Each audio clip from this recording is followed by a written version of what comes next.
Hey there, want to learn how to condition your body in a fun and challenging way? Check out this video. Locomotion basics. How do you start? So we'll start with moving on all fours in a stationary isometric hold.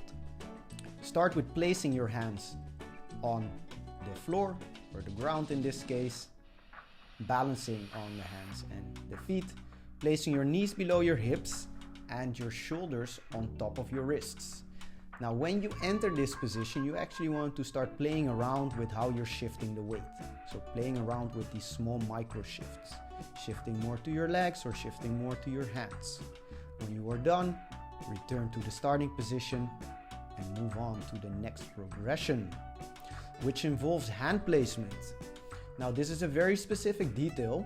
Notice how I'm drawing the line from my index finger to my pisiform bone. When you start moving on the floor, the hands become the feet and the feet become the hands. Now every direction you move into has a different hand placement. I'm quickly demonstrating the different variations.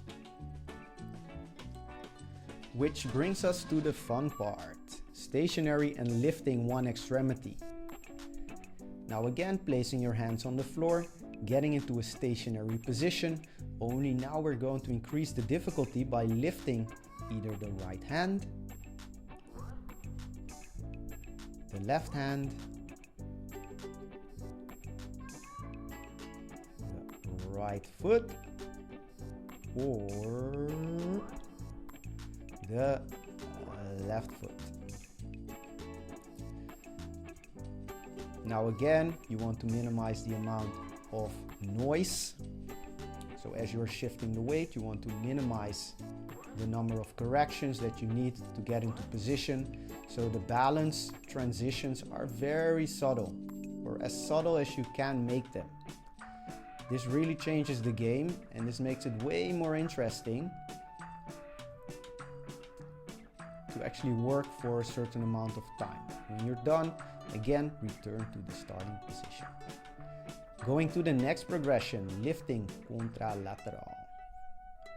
Now this is where it's going to get even more fun because you're going to lift two extremities at the same time. In this case, the right hand and the left foot, or the left hand and the right foot. Now if you pay close attention, you will notice that I'm focusing on lifting and placing my hand and foot at the same time. So you go from a 4-point support position to a 2-point support position. As you are doing so, again, minimize the amount of noise.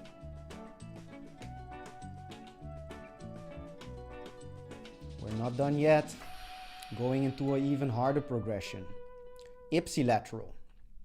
Now this means lifting your right hand and right foot at the same time, correcting, or your left hand and left foot at the same time. Again, trying to lift and lower at the same time and placing at the same time. So lifting at the same time, placing at the same time, minimizing the amount of corrections.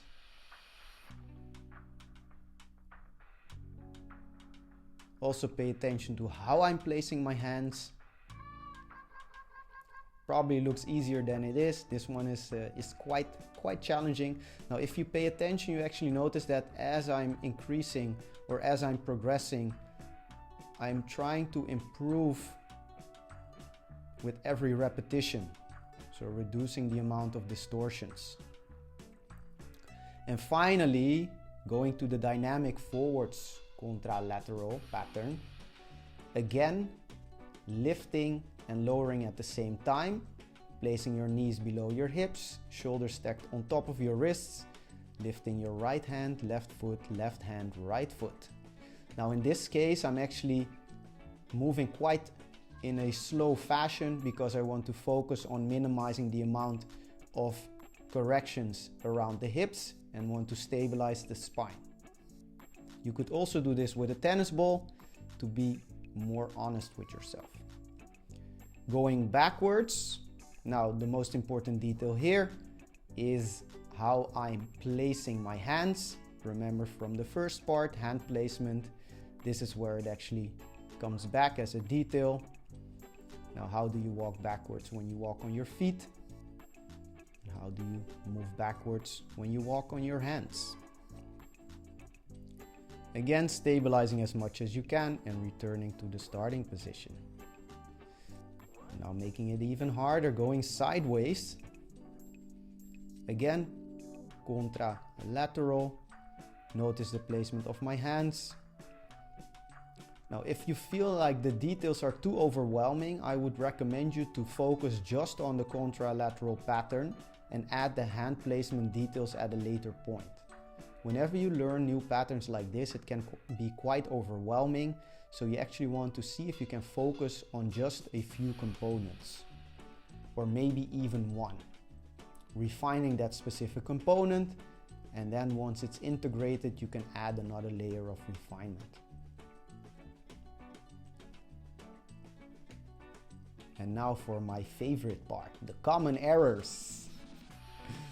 We're starting with the sexy version, shifting the hips all around, the head, the hands are all over the place.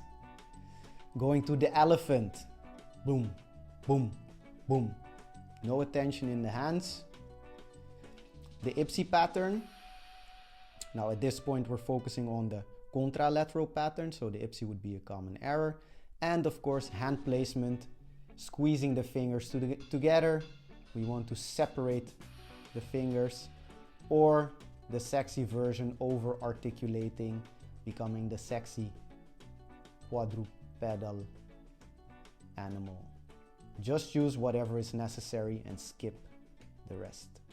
If you like this video and you would like this channel to grow, make sure you subscribe, comment, and like. And I'll see you in the next video.